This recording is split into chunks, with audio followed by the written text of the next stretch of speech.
Y'all know what they saying. Oh, we got 10, 17 people up in here. Just in kick. Shout out to everybody on Rumble. R Block in the building. Hey, you know what they saying, though? They saying Atlanta stick together. I'm just trying to figure out if the chat gonna stick together. Atlanta niggas look like they are down to die over y'all calling Thug a rat. They gonna change the rules. They'll kill the streets. They'll do anything. And I respect it. I can't even lie. Thug is a quintessential part of Atlanta, Atlanta's history. And if you got to move the goalposts, change the rules, do what you can. But Thug got to be protected. Even though they won't call it that, that's what's true brotherhood. You know what I mean? You change the rules for your mans. That's how it goes. That's how it goes. Will we have that here in the chat? Merry Christmas, y'all. Merry Christmas. Merry Christmas and a Happy New Year's. Someone said gun on rat. Yak rat. Woody rat. We'll get to some of the stuff, man. I just had to make sure. I know today's a day for family. I just want to be clear that I appreciate you guys' time. You guys have really powered me through so many difficult situations throughout this year. And as we go forward with our 30 for 30, I think we're probably on day 27 or something like that. I don't know. I want to thank you guys for empowering me through when we had hard times this year, but also this streak as well. So thank you guys. And the mere fact that y'all could spare a couple moments. I don't know how. Some people told me they celebrated Christmas last night. What the fuck? They're like, because I seen mad people with their family on Christmas like last night. And they were like, oh, no, we did all the Christmas stuff last night. Yeah, we did it at midnight. We're just chilling today. I'm like, oh, maybe I'm different. Family time stuff is today. So before I get with the fam, I had to get with my other fam, which is y'all.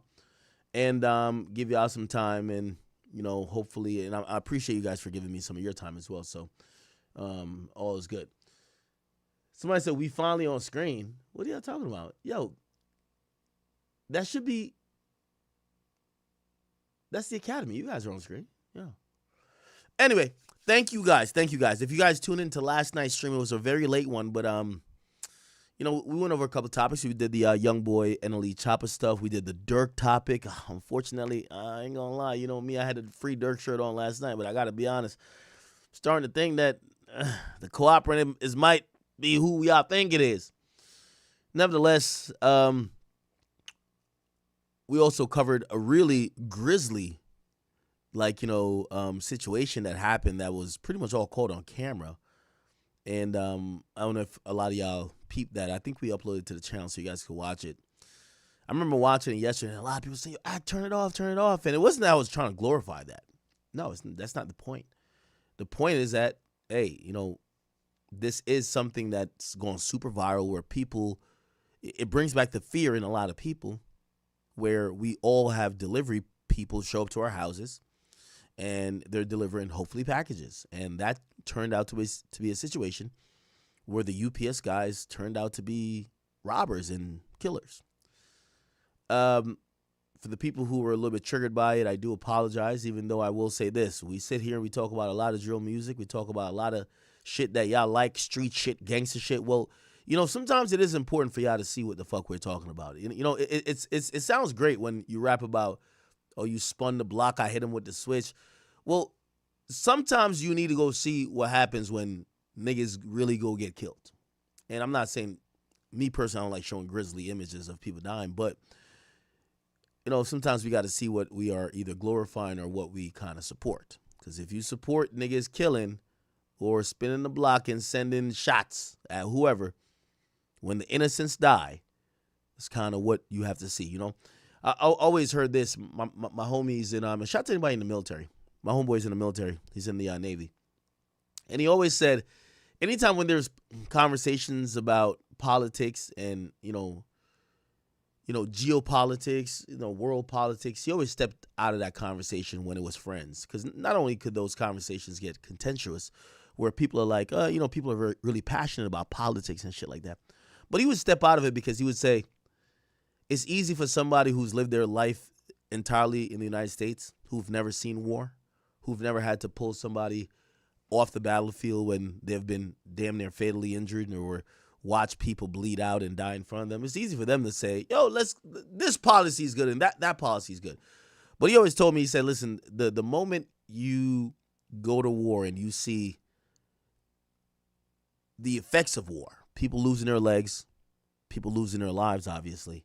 When you see that imagery up close, you look at these conversations when people have about should the United States deploy this overseas or blah, blah, blah. You look at it different because you see the harsh realities.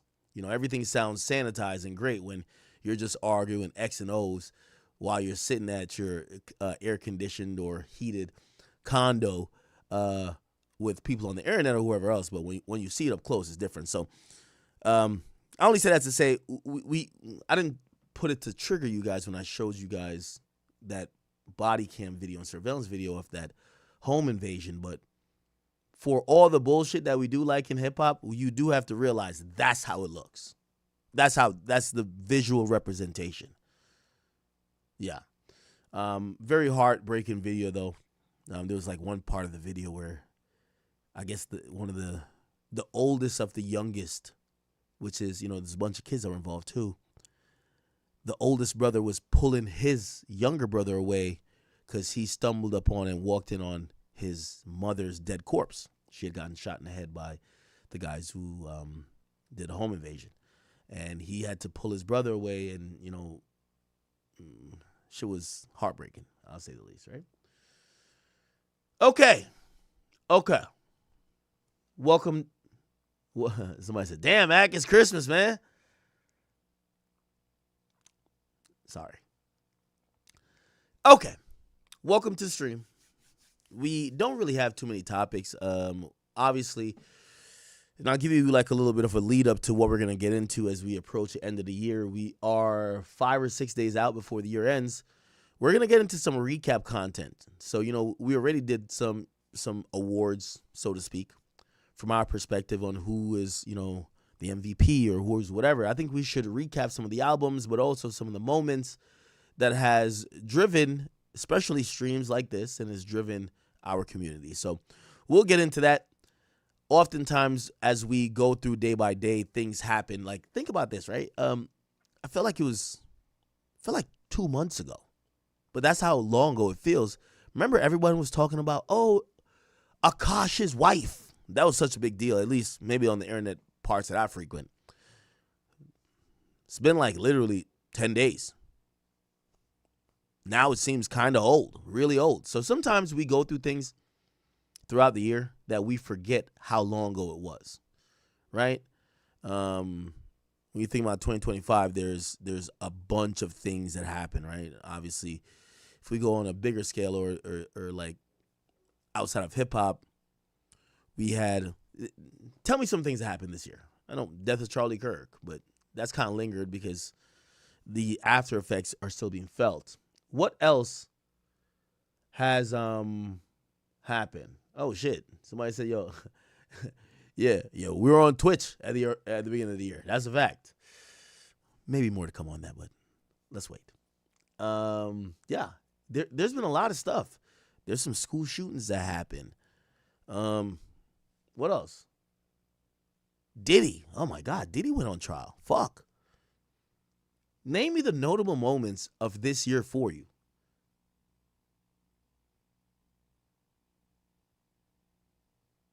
Ratlanta. Okay, I get it. Yeah, the Diddy trial was a huge one, right?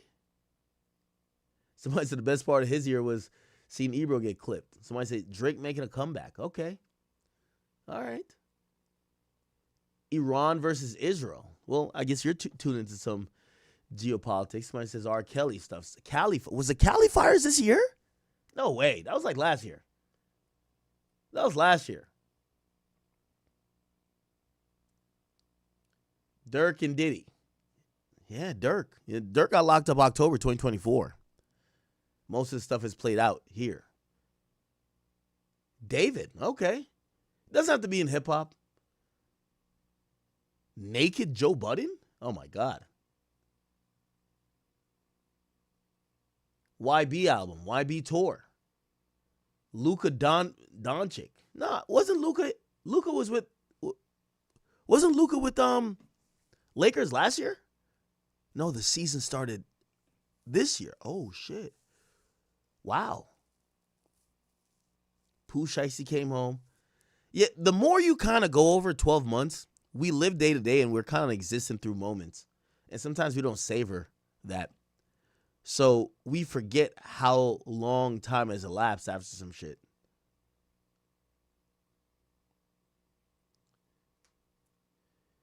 Somebody says, I wanted you to react to the interrogation of Raphael Jackson. Who's that? Raphael. Interrogation? Who's that? I don't know who that is. Oh, this shit right here. Really? This is a St. Louis killer. Yeah, I won and I lost. Hide me this. Wow. Okay. What is your age? 28. Your date of Oh my God. All right. We don't really have much of a topic, and I don't want to get too dark on a day like this. We should be, vibrant. Today's a day about family. Again, I chose to spend some part of my day with one of my families, which is you guys. So even if it's an hour for me to get on here, it was important to me. And I didn't want to have to go to hang out with the fam and then think, damn, I ain't go kick it with the chat. So I'm hanging out with y'all first this time around. Thanksgiving, I did it the other way around. Okay. Yeah, we could watch this a bit. The only thing we have to get into is the So Atlanta's sticking together, y'all. And Honeycomb Brazy has came out after, I don't know if you guys remember his criticism of Atlanta. He was basically saying, yo,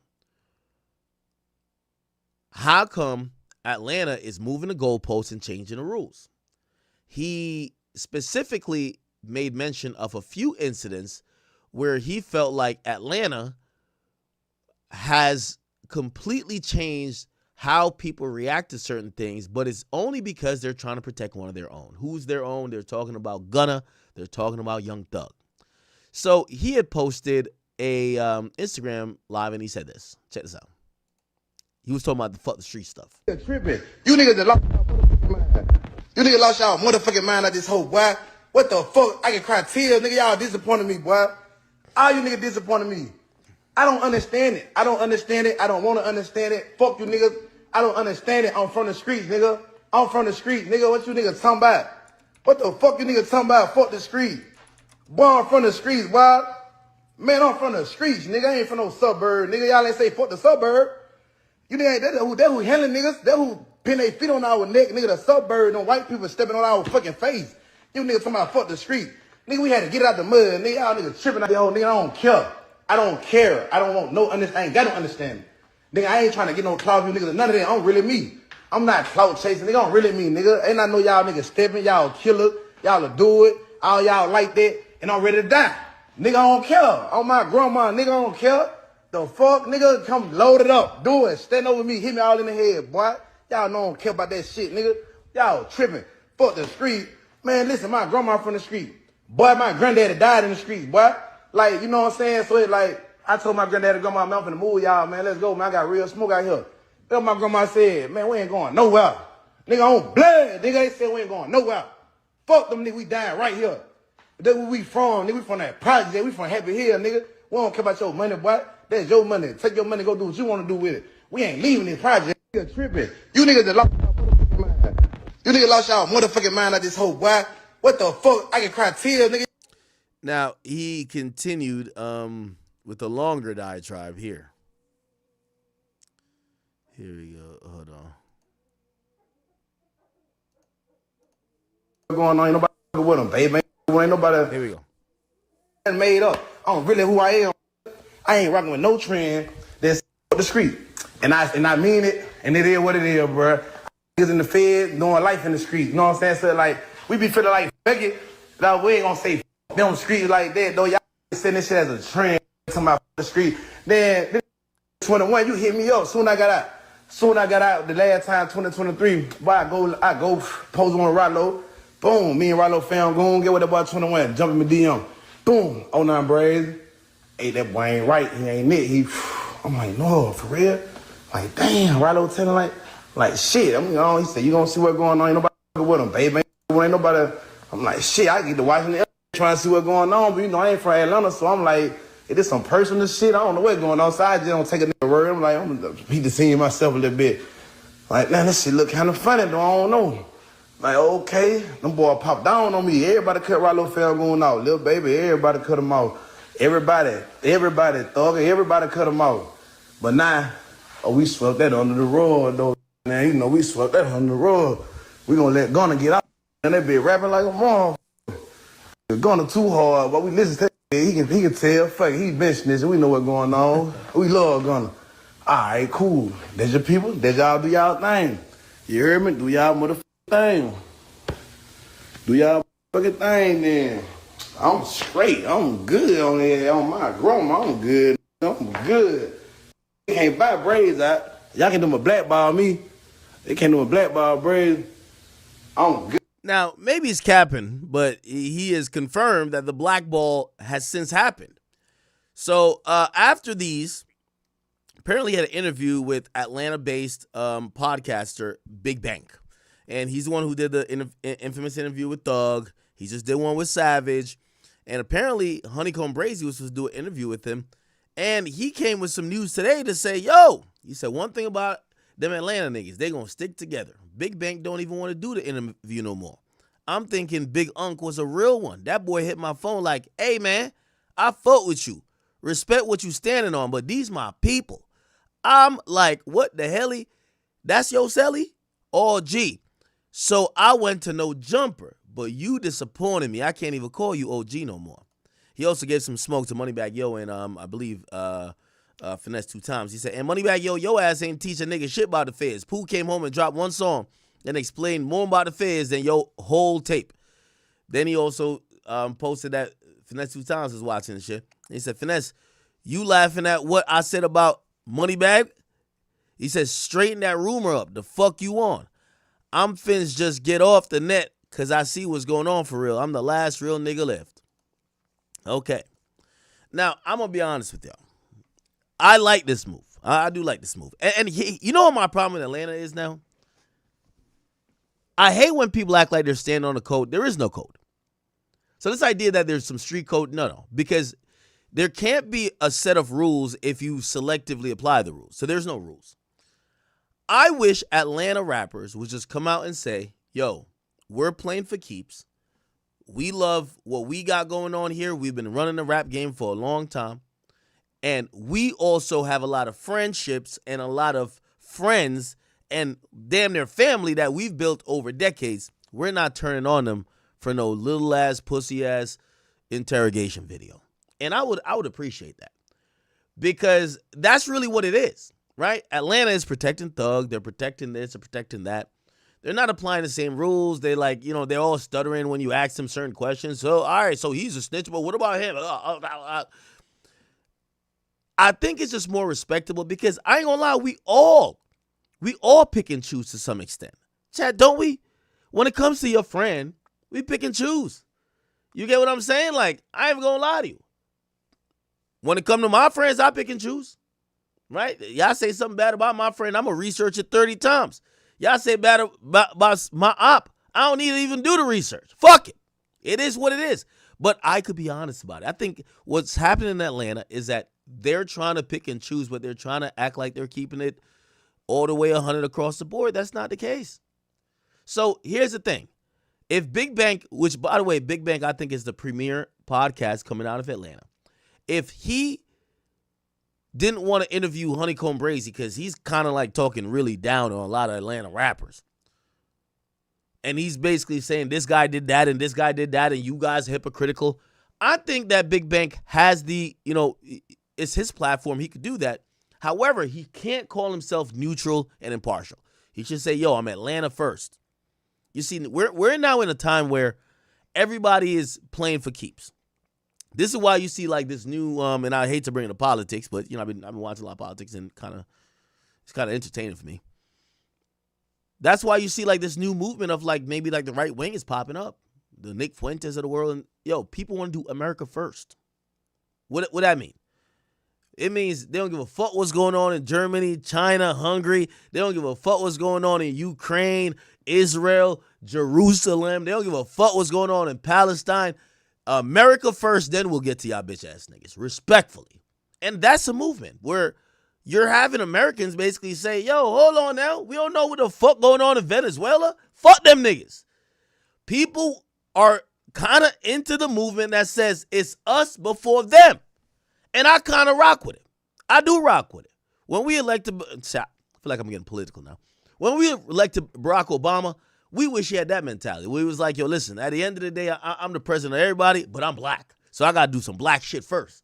That's what people want shit, or people care about shit that benefit them. We all pick and choose, right? So like, for example, if you're somebody who's like, you're against genocides and you're against, innocents being killed, you're going to care about what's going on in Australia. There was some mass shooting. But if you're on some shit saying, hey, yo, I'm America first, you know what it says? You're going to pick and choose and you're going to prioritize what goes on with your people. I think that's what Atlanta got going on right now. Atlanta realized, yo, Atlanta's not kicking Young Thug out the whip. I don't care what y'all niggas say, he's not getting kicked out the whip, but they're trying to just change the rules and act like that. No. I wish Atlanta niggas should say, Thug is a legend. He's the heart and soul of a lot of the shit that's came out of here. I don't care what he did on camera. We're never turning against him. Fuck that. And that's what I think the mentality is. And yes, Honeycomb Brazy, why the hell you gonna go to an Atlanta-based podcast to go criticize their people? They're Atlanta first. Now, I say that to say I wish other regions would do that, because Atlanta is now showing us their true colors. They're Atlanta first. New York is not New York first. Every other place, when you think about demographic-wise, when it comes to music, they're not their people first. Niggas been saying that. New York people play more Atlanta music than Atlanta. If you were a New York artist, you probably could get play quicker on an Atlanta radio station than a New York radio station. New York fuck with other regions more than they fuck with theirs. You know regions like that. They jack other regions more than themselves. They're not going to be like, yo, it's us first. It's never that. So when you watch how Atlanta is moving, because everybody is dick rolled and giving Atlanta the credit for all these years, or how they're so dope, they don't got no beef. We thought they had no beef. They're so perfect. We get to see their true colors now. Atlanta is Atlanta first. Even when it's wrong, they call it right. Even when, they will get you out the paint if you are critical of what they got going on. Because you know what? They don't care.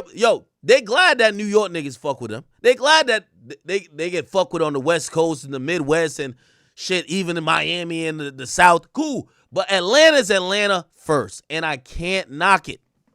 I can't knock it, y'all. Make Atlanta great again.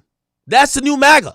Make Atlanta great again. And they're not shy about saying, hey, we could criticize each other. Yeah, Pluto and Savage may not see eye to eye, but we gonna piece it up.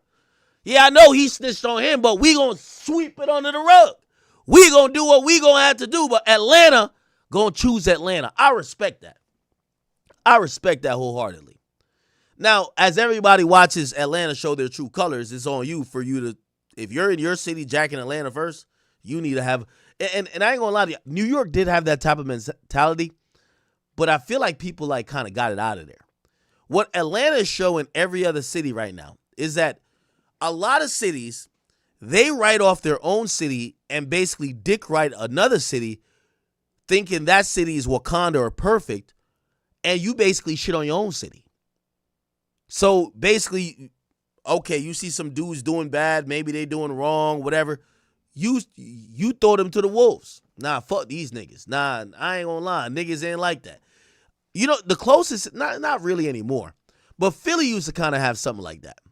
Philly used to have a motto, stay out of a Philly business. Be like, yo, if you ain't from Philly, stay out of Philly business. You know what I mean?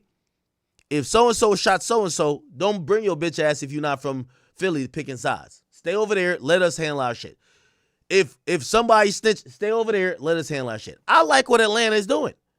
I just wish every other city in America would start picking and choosing just like Atlanta does. Because the idea of everybody standing on business, that's not true. Atlanta is showing y'all, and they're showing Honeycomb Brazy. And Honeycomb Brazy, respectfully to you, that's what you fucking get. Don't criticize Atlanta. Like, the myth of Atlanta is broken apart. Most of them don't get along. And also this idea like they're just thorough street niggas, that's out the window too. That's the home of the rats. Let's keep it a bit. What we're now finding out is that they are moving cohesive, which I hope, like, think about like places like Toronto. Toronto got, they do have a thriving hip hop, like, space, but all they do is beef with each other. All they do is beef with each other, bicker and fight. And then anytime the world looks at Toronto, we look at Toronto beefing and fighting. Same with Philly now.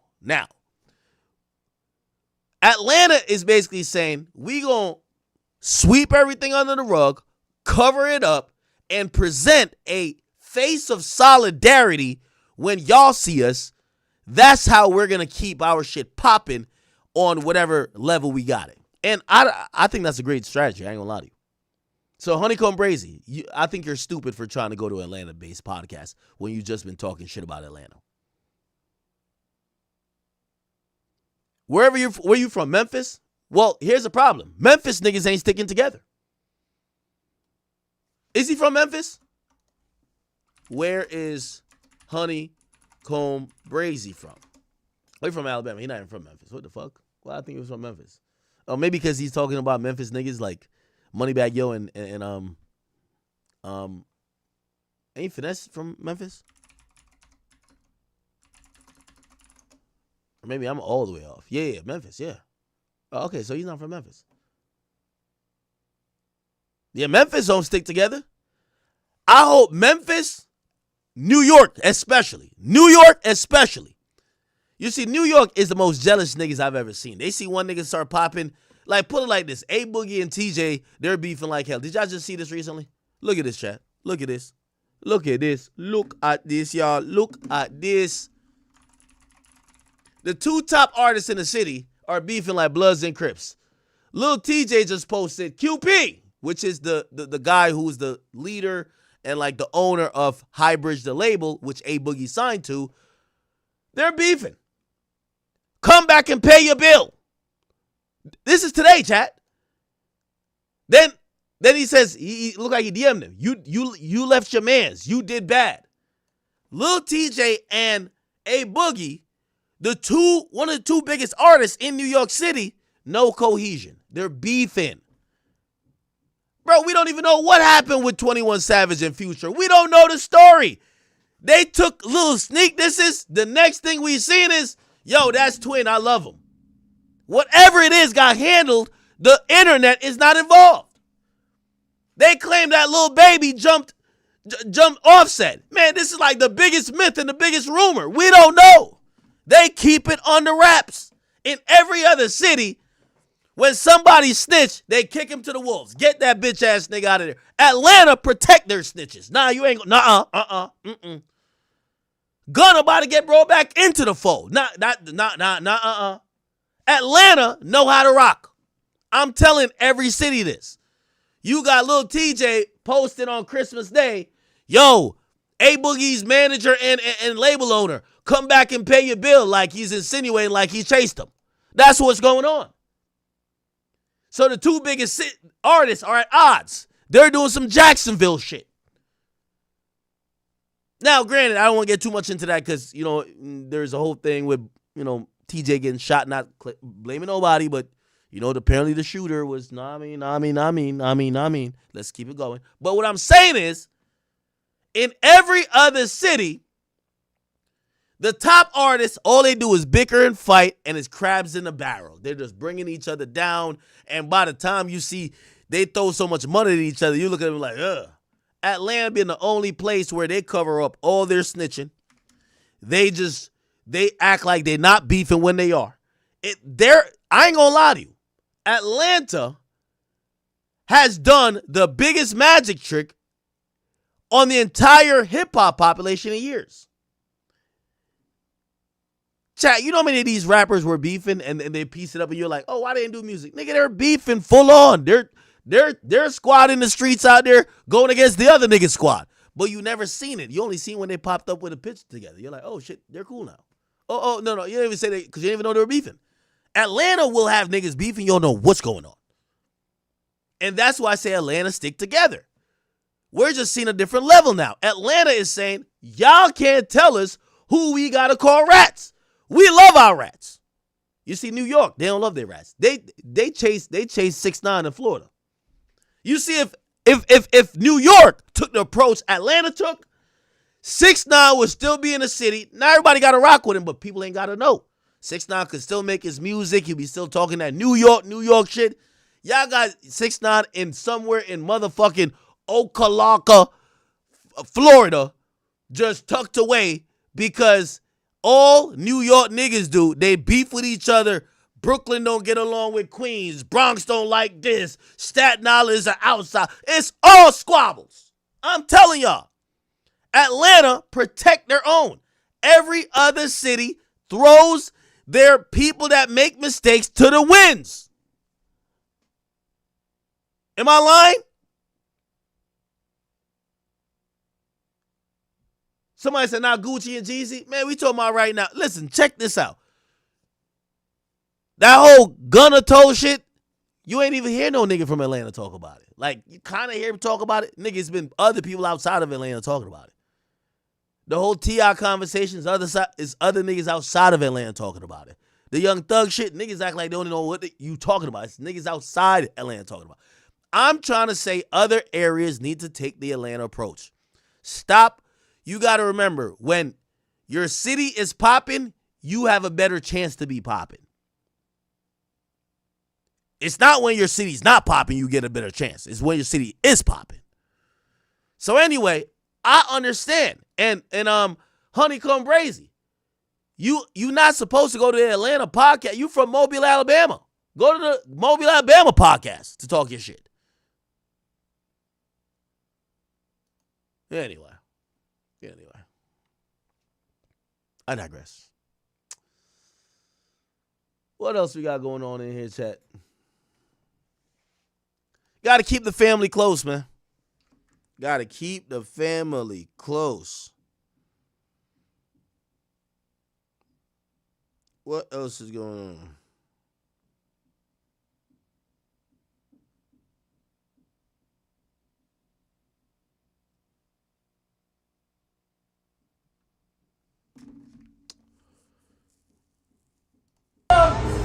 Okay, we covered that last night. If you guys didn't watch when I did a breakdown of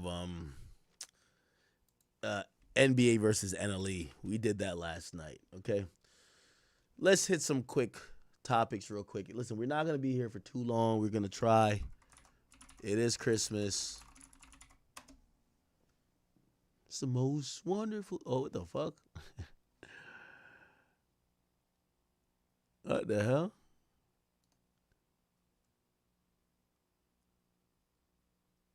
Okay.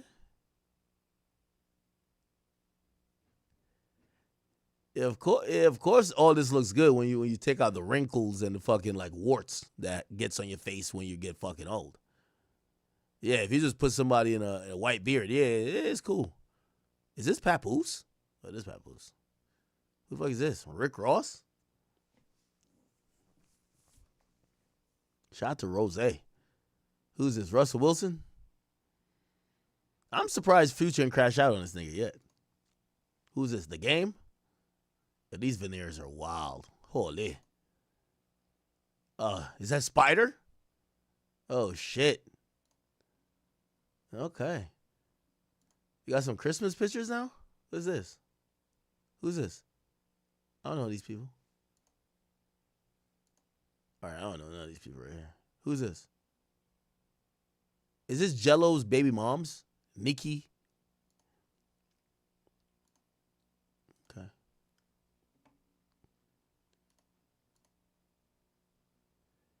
Here we go with Ray J. Now, if you don't know, Ray J got hit with a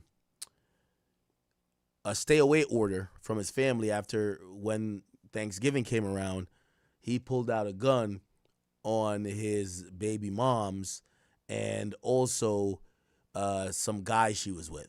So I guess he can't be around the family for Christmas, and he sounds like he's lonely. Chilling at the crib. Just did my own Christmas tree. And usually the kids is here with the presents and the whole vibe, but it's different times, man. I decorated the tree though. last night, here's what it looked like before. And then that's what it looked like now. Yeah. At Christmas. Yeah, I could tell Ray J want his family back, man. Ray J want his family back. Ray J just did too much bullshit, probably. He want his family back. And I feel like he's been crashing out because he want his family back.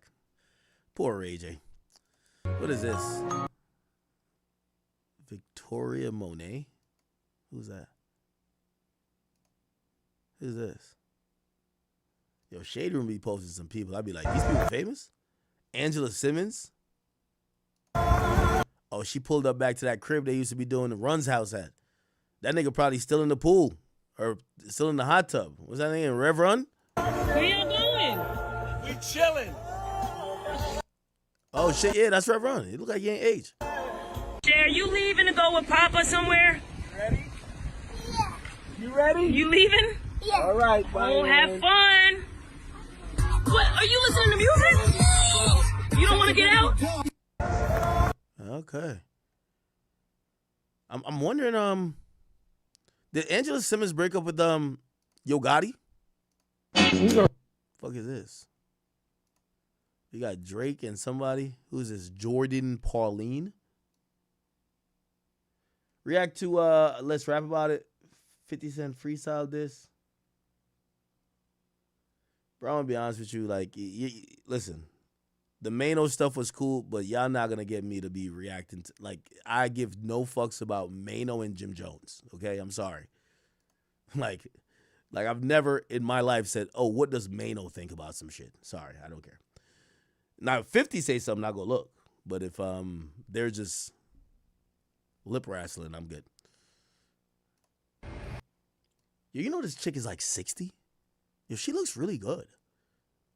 Bernice Burgos. I think she has like grandkids. Like whatever her wrinkle-less formula is. Wait, how old is she? Maybe she's not 60. How old is Bernice Burgos? Oh, she's 45. Hey guys, I'm about to go to an ugly sweater party, and this sweater is getting ugly. Oh, okay. All right, Kevin Gates going off. Let's hear this. Look, I do want to. Somebody said, "Yo, you've been with too many women in a year," because apparently he got a new chick that he's saying that's his wife. You know, he was just saying it was what's her name? Brittany Renner. But Kevin Gates is now showing off his new chick, and he said she's his wife, and he showed her off here. He says, "My heart is at peace, my spirit's in alignment, love made me better. Today's a real nigga holiday." He's also dropping a mixtape tonight. By the way, T-Wash Detail, what up with you? It says, "Yo, come on." It's a dude. What? Do it for the fans, bro. I don't give a fuck about. I don't want to listen to Mano rap, bro. I'm sorry. If it was Fabulous, yes. Bro, like, respectfully, like, maybe y'all niggas listen to them other niggas. I only listen to Fabulous on that couch. Respectfully. Anyway, this is the new wife of Kevin Gates. Oh, he got an album cover with her? Oh, look at him. He's in love.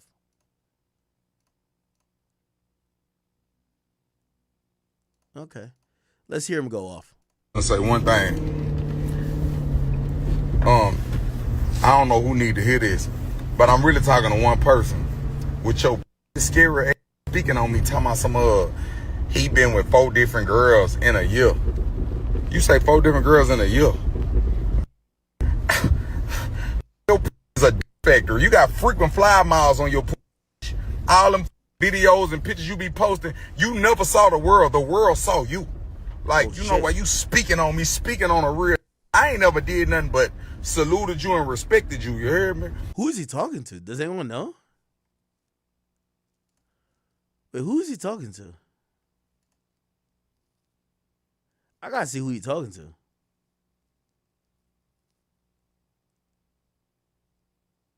Yeah, who's the one person? Nobody knows?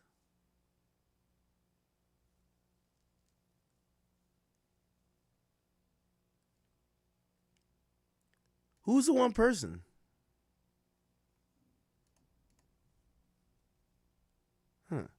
But look, I got you something. Got you a little orange, you heard me? Go eat you a little orange and stay out of real business. Talking I'm burnt out. You only know about 4 that I've been with in a year, and you talking I'm burnt out. You do 4 in an hour. Yeah, man. That's why you're sour. You need to get in the shower. You heard me? You got too many miles on your motor. You need to go get that vaginal rejuvenation. Get your rebuilt. You heard me? Go get your motor rebuilt and get out of business. You heard me? Yeah, but anyway, y'all have a beautiful day. Hey, you. But y'all have a beautiful day. Who said that he's burnt out? We could probably figure out who it is. So somebody said he's burnt out. Let's see.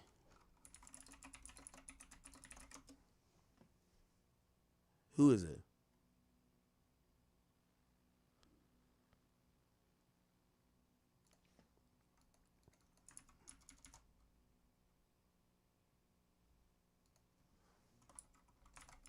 Brittany Renner said that? No, she didn't.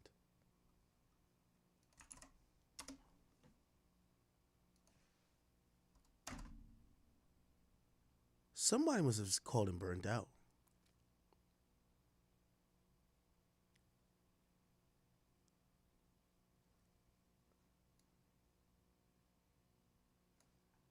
I am gonna be doing some stuff today. I'm just hanging out with y'all for a little bit. All right, the fuck. Does anyone know? Nah, it wasn't a random comment.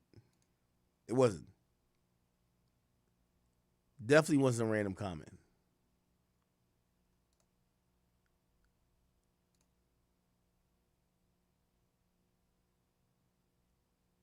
Okay, I don't know. Whatever.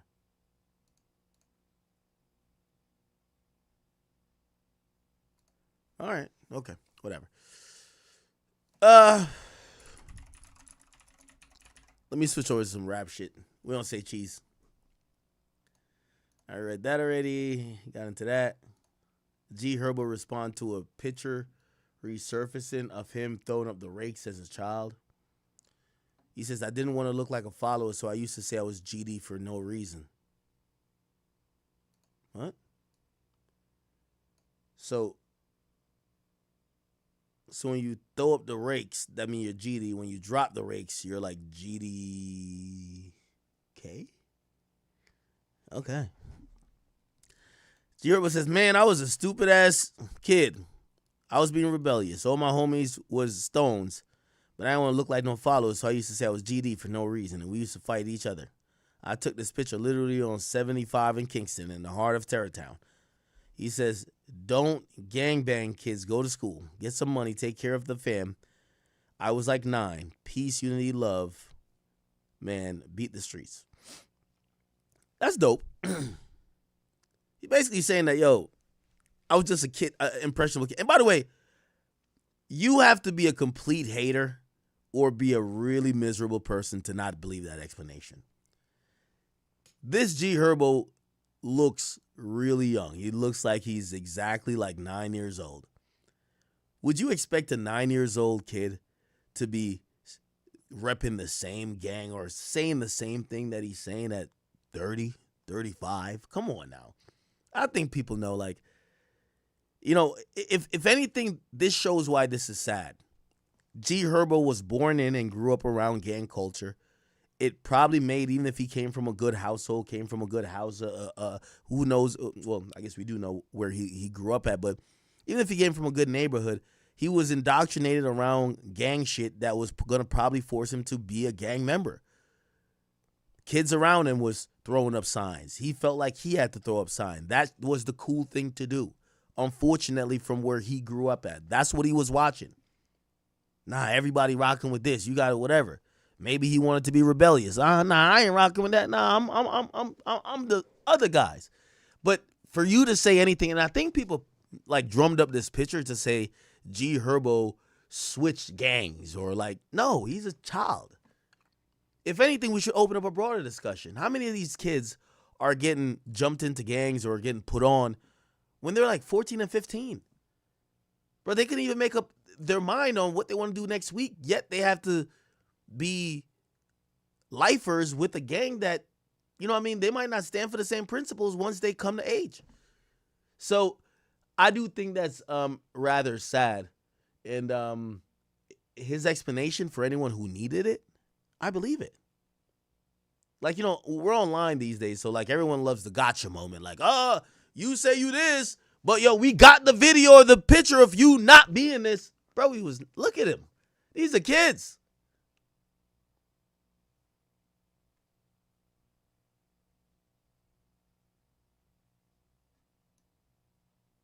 Now, hey, I'm going to be honest and be fair with the comments. Some people say, act nah, you're wrong about this. That's the age you get put on, or you do your thing. Okay, I'm sorry. I'm not from that environment, so I'm still looking at it where you're a young kid. Bro, you might also be just emulating. It's the same way I would think kids emulate. You know, they watch these movies and they hear these songs and people glorify gangsters and shooters and what they do with their friends. They play cops and robbers and they have fake guns and they whatever. They try to emulate what they see. Are they having the thoughts of actually being these things at that point? No, they think that's the cool, trendy thing to do. Are we going to hold them to that standard? Now, I get it. There's a lot of people in my comment section that are saying, no, you're wrong. That's when you get put on. So, I don't know. Are y'all that invested to go find out if he got put on being a GD at 9? And then later on, maybe he switched gangs to now being a BD? I really don't care that much. But I do know people are invested in this type of shit. Some people say, yo, niggas jump off the porch early. Somebody says, yo, I got plug GD at 13. All right. Okay. I'll be wrong. Remember, I'm not the gang member. I've never lived this type of life, so I'm the square guy speaking on this. So I'm looking at this like this is a kid. I'm looking at this like him playing with a toy. I don't know what he probably don't know what he's doing. He look young as fuck right here. Everybody in this picture look like they're teenagers. They're kids. I've heard kids say, yo, fuck this, and then they grow up to be older and be like, nah, I was tripping. I don't even know why I said that. But if y'all are saying this the age where kids make cognizant decisions of joining gangs for the rest of their life, and if they then change their minds to either switch to another gang or not want to be in a gang, that means they're fake, they're a fraud, or they're a bitch, whatever. Cool. I'll let y'all rock with that. But from what I'm seeing, it's like a kid. Now, I want to give credit to the people who are in my comment section. A lot of people says, this is when niggas usually get put on. People get taught stuff. These kids are not just throwing up random stuff. He was aligning with the GDs at a point. No matter how young he was, that's the age mad of these young YNs get on the set. So if that's the truth, it is what it is. It is what it is, okay? G Herbo, I'm going to take you at face value, but here's the thing. I'm pretty sure this won't go away. You know why? Because there's going to be a bunch of people who are going to be like, all right, we're going to take your words of you saying you didn't know, and they're going to find some other pictures or find some other people who could possibly say you did know. We'll see. All right. Let me, somebody said I'm not reading Super Chats. Let me open up the Super Chats. Let me open it up.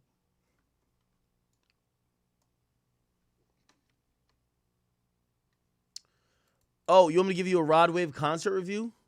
Wow. I told Rod Wave this to his face.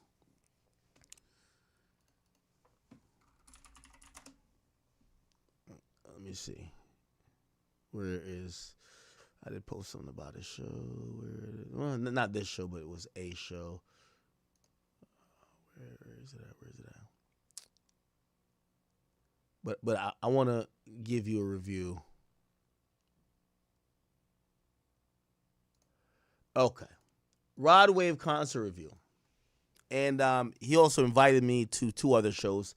Specifically, one, I won't tell you which one because maybe I go. But, you know, by the way, these artists like when I come out to shows. You know what I mean? I give like the realistic, and I've always told y'all, I like doing concert reviews. Like, that's one of the things. I'm you know, while some of these niggas, you get the Manos of the world that come there to look tough and just huffing and puffing and just looking all jealous at niggas and shit. I go to these concerts to see how these guys are really rocking it. And I use that to be like, because again, if I sit here on the internet and I talk about artists, I did it with Russ first. If you don't go see these guys and see like how people that are not you, maybe you're not that big of a fan. You go to a Rod Wave concert, they're crying. Yeah, they're bawling in there. I remember the first Rod Wave concert I went to.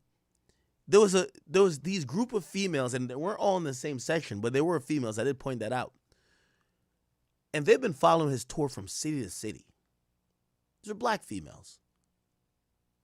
And you could tell they felt like they were almost damn near dating him. When it comes to Rod Wave's concert and his tour, it's like Youngboy's tour, except it's flipped on demographics.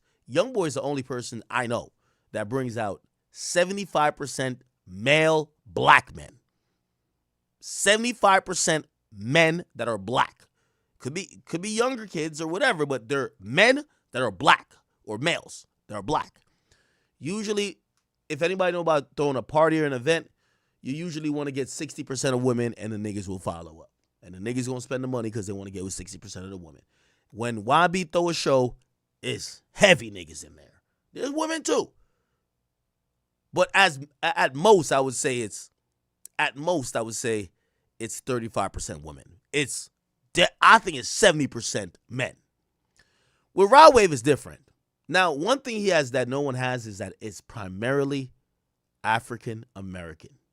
It's primarily people who come from, I would say, around the same environment like YB fans, except these are the females that pop out the most, and these are the people who feel that they come from certain situations, the hood, whatever, and his music has powered them through emotionally through a lot of different things. I'm always impressed by his audience and YB's audience. By the way, I think both of them could go on a tour, and that tour could be astronomical. By the way, don't want to give the spoiler because I talked about some stuff, but would y'all like to see a Rod Wave and YB tour? Or maybe a couple shows. Would y'all like to see that? What would that even look like? And if that happens, let me put it in the dream world. What about a stadium? Y'all think they could do a stadium?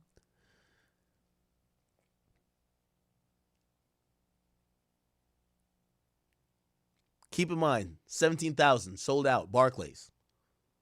You had Youngboy who came there. He did the same amount, but he also did Jersey, Boston. Rod's tour is a little bit of bridge this time because it's the first time he's doing his tour. But I get to let me get to the details and the business. So details of the tour, let me tell you this. And I said this to Rod's face. I said, Rod, I came out to your Beautiful Minds tour. I remember the first time they invited me out. I got to be honest with you. I think Rod Wave's an amazing talent. That wasn't the best show. His fans was in there crying, passionate, but his stage performance wasn't the best. I never said it at the time because you got to allow artists to grow. It was a simple stage setup. It was just like this house that was there, and he walked out. And I remember me being there with some of the people who didn't know Rod Wave at the time. You know why Rod Wave likes me? I want to let y'all know this. So when I was at Everyday Struggle, this is 2018, Rod Wave was this new artist, and I remember they were trying to remember, he's on the same label as Dirk. I have a relationship with this label because of Dirk. By the way, one of the guys who now is the main guy on his team, works for Alamo. They're one of the guys who work with Dirk. I don't know what his relationship was with any other like media outlet. I think maybe him and Sean got into some stuff. But I love the stuff he was doing early on. I embraced, and every time his label came to me with a song, yo, they're trying to break a young Rod Wave. They're trying to break him. I was like, nah, I love this shit. It's like, look at this fat dude. He's talented. I fuck with it. And I showed him a lot of love. And Rod is a real nigga because Rod never forgot about that. His music started to go up and go up. And a lot of times people forget the steps and the stones they take to get to the other side of the bridge they had to cross. And Rod hit me up a bunch of times and he said, yo, I just want to always tell you, I'm going to forever appreciate you because when I was in that part of my career where I needed you, man, you showed me so much love. I fuck with you. We've kept that relationship for years. y'all know me. I'm a relationship type of person when it comes to dealing with artists. It's not always about an interview, right? And I think I do a good job picking those relationships because most of the people who I pick to have relationships with, they turn out to be superstars. They don't turn out to be like, okay. They turn out to be superstars. Playboy Cardi, NBA Youngboy, Rod Wave. These are people who I didn't join in. You see, I wouldn't mention Drake because Drake was on before I got on. So I wouldn't mention him. But I could mention these artists because I remember at the early iterations of their career, me supporting them, and then when the time came where we were interacting, I never looked at them as, all right, you're just another fucking artist. Come here and give me an interview that I could just get my business going on. I try to build relationships. And also 6ix9ine, obviously, right? So that's me and Rod's relationship. I remember him inviting me to the show. And when I went to the show, Beautiful Minds, it wasn't the best show. And just realistically speaking, the music was hitting. Music was great. But one thing I'll definitely say is that it takes an artist a while to figure out what a great stage performance was. From my perspective, and I can only speak for me, I think Rod Wave was a little bit shy. He wasn't maybe as comfortable in his own skin at that point. You know, everybody, people have jokes about him, me, or whatever. Cool. It was a simple stage setup. He walked out. It was an arena. And when he walked out in that arena,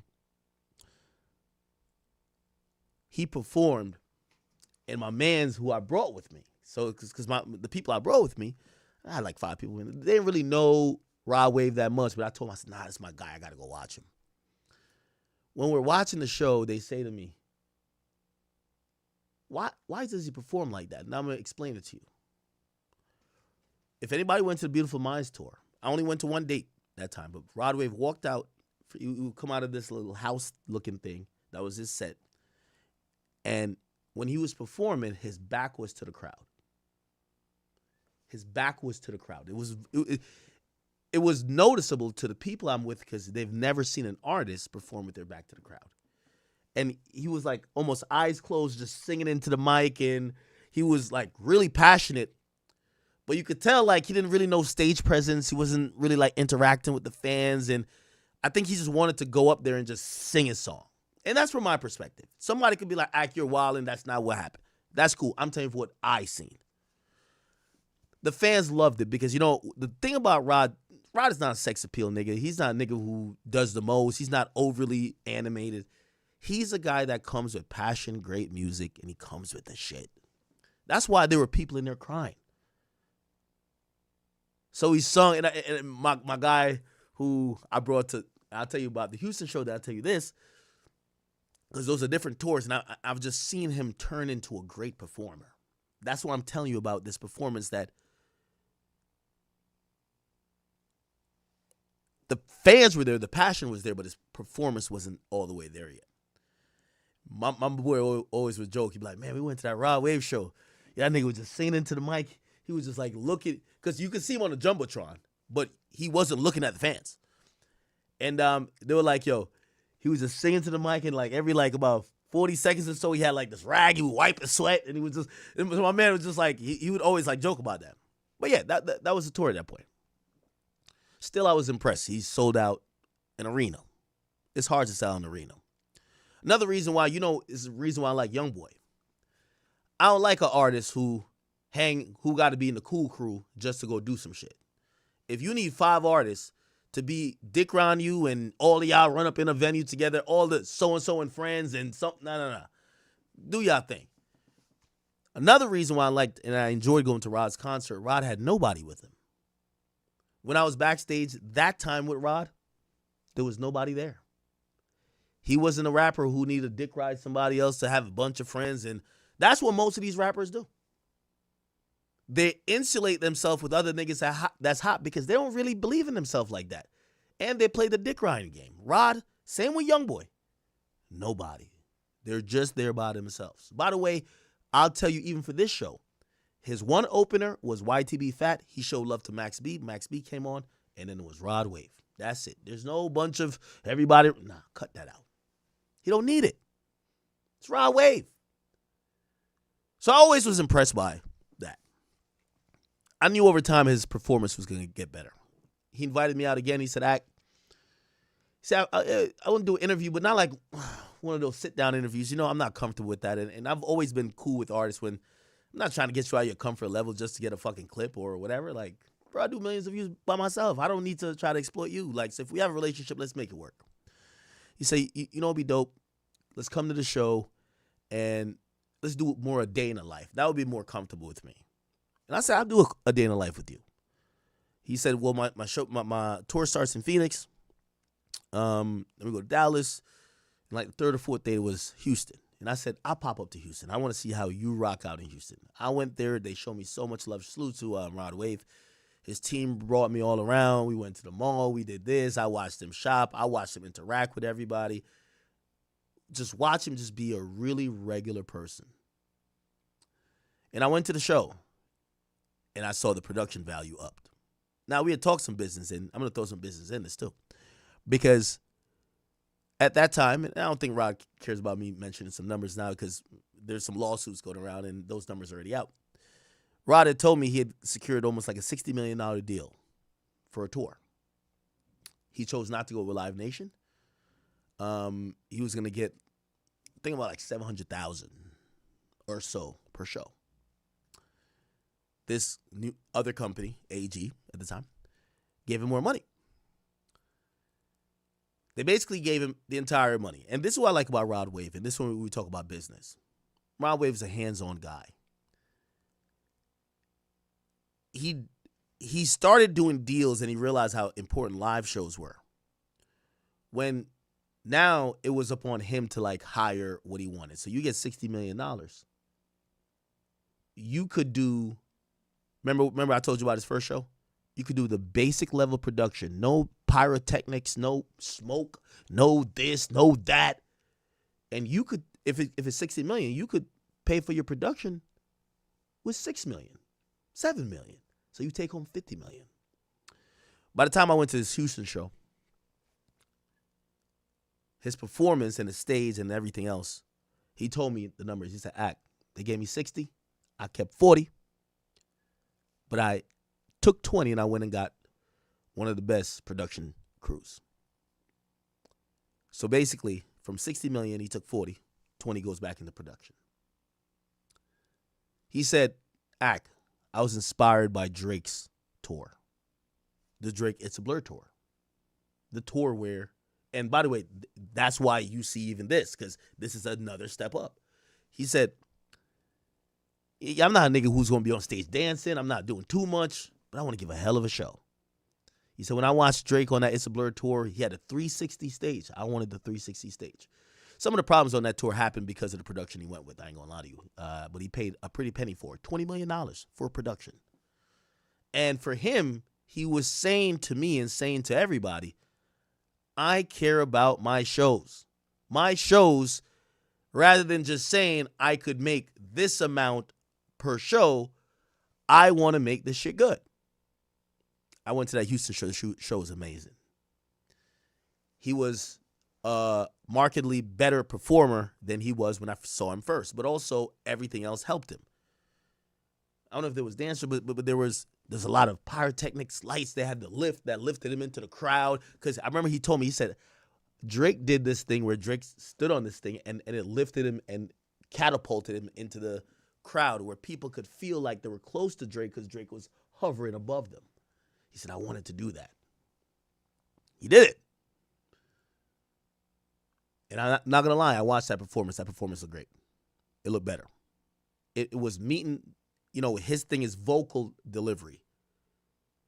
He's getting his energy and stage performance up a little bit because he's no longer, remember, he's now on a 360 stage. He can't turn his back to the crowd no more because no matter where you turn your back to, there's a crowd. It's 360.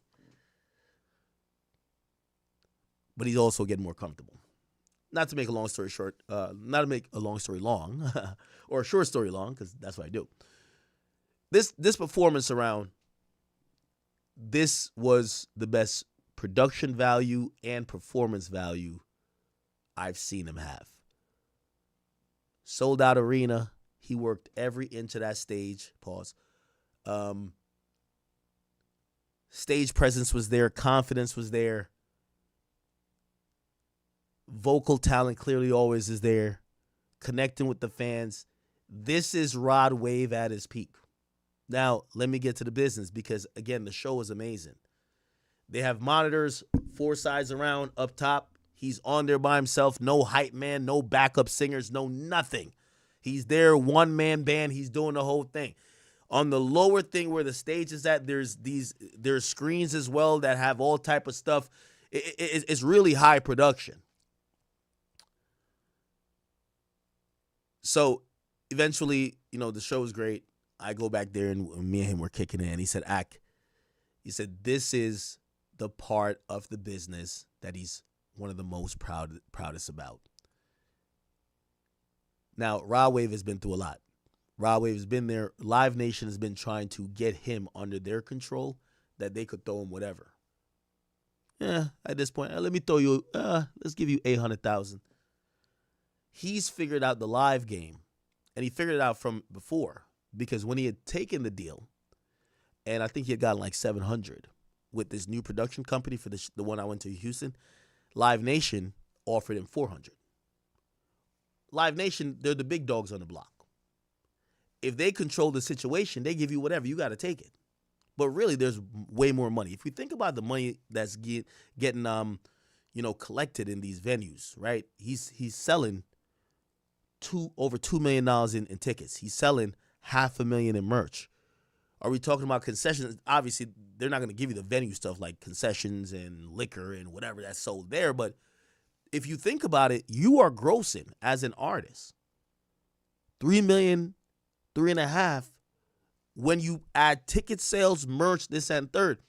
If Live Nation takes over everything for you, they'll throw you a nominal fee of, okay, cool. All right, here's that $700,000 or $800,000. But then they get to collect $1.5 million. Why? You don't control your merch at that point. You don't control, all the ticket sales. Like, you're basically just doing this big deal. And then you forfeit so many things that Live Nation does. So what he did was break down the numbers for me. And this is where, I hope most artists, especially if they could bring a crowd out. Not every artist could do this. Some of these artists are only Rolling Loud artists. Like, they can't really do what he's doing. Show me the raw numbers. $2 million and $50,000. $50,000 was for a jet. There's a $500,000 deposit to get the venue. This was the first show. Once the tickets hit a certain mark, he got that money, and then once the thing sold out, he got the other rest, which was the $1 million. So it was $500,000 once it went to a certain plateau, and then another $500,000 before, and then there was $1 million then, and then there was another $500,000 before, and then a jet money. Here's the point, not to really bore you with all the details. The business that he's operating on is one that I feel like if rappers who all claim they're hustlers really know how to market themselves, don't play about some bullshit, and make great music, they could be doing the same. They could be doing what Rod Wave is doing. And now, a lot of artists also talk that shit, but they don't show it. You know what Rod Wave did? Say, oh, hold on, Act. I don't want you to be back here and just hit, because everybody back there was all teeth. They smiling. They know. It's like they're hitting a lick. Now, he's breaking everything down, and you would think, you'd be like, all right, just, trust me, bro. He said, nope, give me the phone. Gets the phone. He shows exactly how it works. He said, usually we work with a promoter. Whether it's Live Nation, we work with this other company. I've cut the middleman out. I'm working with these venues directly. We form a deal that's been structured kind of like this. And based on the ticket sales we feel we're going to get in the majority of cities, this is the money that we know we could guarantee. We bring our own merch in. We bust it from city to city. We control everything. We don't need the middleman. Keep in mind, I'm super proud of him because when we were back in Houston, Live Nation was trying to get him so bad. Live Nation flew out a representative to show up there to try to, hey, okay, no, we see, no, you're doing a great show here. We want to get you under the fold. We want to. Again, obviously, it's probably more headaches for him. He's building out a team.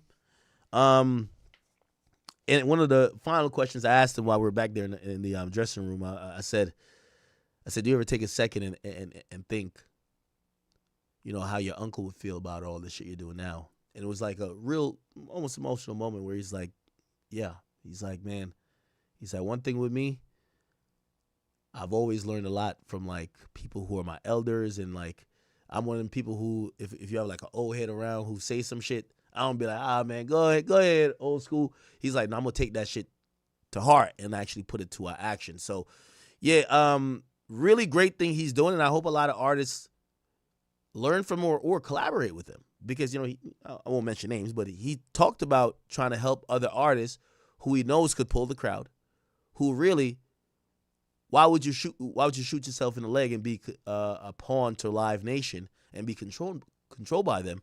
They give you whatever, and they set all the terms. If you could do it yourself, they're not coming out because of Live Nation. They're coming out because of Rod Wave. And, yeah, salute to him. All right. My bad. I probably dragged that a little bit, huh? Then, holy.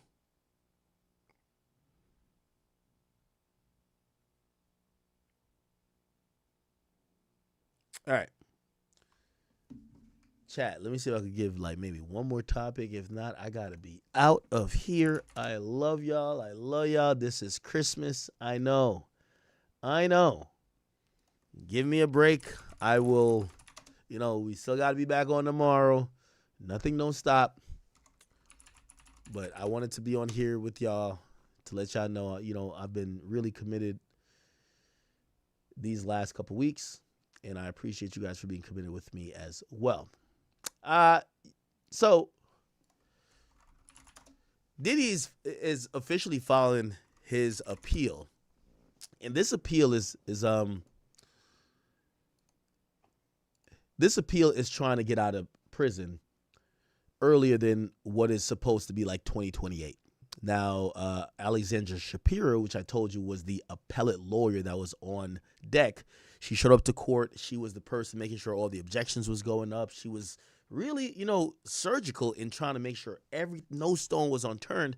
And if anything was overruled or the judge didn't see it their way, they made a record that, we're going to go ask another judge about this at a later time. Now, some people would say it's a win that Sean P. Diddy Combs was not sent to jail for the rest of his life or even over 20 years. He was only given a few years, which happens to be like with everything with time served, he's going to do like 3 years left, which would be around 2028, his release.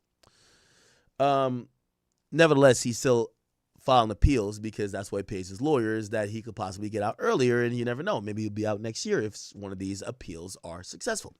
So his legal team is now ripping the judge, which is Judge Arun Subramanian, and accusing him of crossing the line with a 50-month sentence. They're saying he was acting more like a juror than he was actually acting like a judge. The Diddy team has filed an appeal, and they did it late Tuesday, right, which is very important because it's before the deadline of when the courts close, and you would have to basically submit it after New Year's. But they submit it before, and it says they're saying his conviction should be overturned. So they have reasons for that. Their arguments for that is, number one, Diddy is the only person that's been convicted of, prostitution of pretty much men. He's either only guy where he's sent to jail for prostitution, in comparison to other people's cases which never had this type of conviction, right? And sentence. Okay, so remember, the sex trafficking did not only include Cassie and also Jane Doe. It included the sex workers. It was basically saying that was the prostitution, right? Also, he's making a point that how is it prostitution when Diddy never had sex with the people he paid? Remember, Cassie and Jane Doe, he's saying, I didn't pay them, even if he paid for where they lived at. He said, no. The sex acts, the freak offs I was talking about, I paid, or I paid through a surrogate, which was Jane Doe or Cassie. I paid the male sex workers. I never fucked none of them. That's what he's saying. And he's saying, yo, how am I convicted of prostitution when I'm the only one not fucking, right? And it says it should be overturned, his conviction, and if not, it should be lightened. His lawyers have filed multiple appeals before this one singles out the judge, because it says the judge was acting as the 13th juror, right? It says in the documents, the lead appeal attorney, Alexander Shapiro, claims the judge draconian 50-month sentence is based on the conduct for which the actual jurors acquitted Diddy of. They're saying, yo, the judge is looking at these other factors of him beating up Cassie or him blowing up Kid Cudi's car, but that's involved in a RICO. But the RICO he was found not guilty of. How the hell could you sentence him on a harsh level to an inordinate sentence when the things that would require that sentence, he was actually found not guilty of? It's basically said, you heard so much bullshit, even if it wasn't true, you're just going to still slam him, and that's not how it should go. Shapiro claims that Submarinian incorrectly said during sentence he could, and by the way, Submarinian did, I remember hearing this, could consider Diddy's behavior related to the more violent charges, even though he's been acquitted of them. Now, this is where it gets a little bit tricky, because supposedly the judge could consider your behavior, but your behavior throughout the charges and the things you're actually found guilty of. So, for example, if you stole, I don't know, a candy from a store, but in the process of you stealing candy from a store, you ran 5 red lights, you then went over there, you slapped this. Like, they could consider the things you weren't charged for in sentencing you for the shit that you were actually guilty of. But considering conduct for things that you've been acquitted for, that supposedly is a violation. And that's what Alexander Shapiro is actually weighing on. She said she calls it a violation of Diddy's constitutional rights, insisting that a sentence should only be based on the 2 counts of violating the Mann Act, which is transporting individuals for the purpose of prostitution, which he was convicted of. And by the way, I think this is actually a good point. This is a good point. And if Diddy fights this, I think this might go to appeal. Now, I don't think this is go to the Supreme Court, because this is going to be a landmark thing that I think the judge, if there's not already case law, could determine, hey, could you be, say you got 15 charges and 14 of them kind of say you did some really bad things, but you got acquitted of all the really bad things, and then the last charge is you not paying your taxes, and should you get slammed because you were accused of those other things that you were found innocent of? That's going to be a good point. Now, I do think that the federal government, or I think the president of the United States, Donald Trump, before he gets out, I think he's going to commute the sentence of Diddy, which means he's not going to pardon him, but he's going to commute it, basically saying, hey, you have served your sentence, go home, but you'll still be a felon. I'll see if I'm right on that. You guys can remember it. Okay, cool. What the fuck was this? Rope? What the hell? In previous appeals, Diddy's team also argued he did not set up the travel or payment of the prostitutes. Therefore, he didn't violate the Mann Act. That's also a good argument. Why? You guys need to prove conspiracy, because if Diddy didn't set up the travel, that would be a conspiracy at that point, because Diddy had other people set up the travel. If you're saying Diddy is responsible for setting up the travel, which the Mann Act requires. It requires you having someone cross state lines. And if Diddy never set it up, how is he convicted of that? Federal prosecutors still have some couple months to respond before the case could go before the appellate court. Interesting. I think Diddy's going to be successful in one of these. And again, his current release date, we can look it up right now.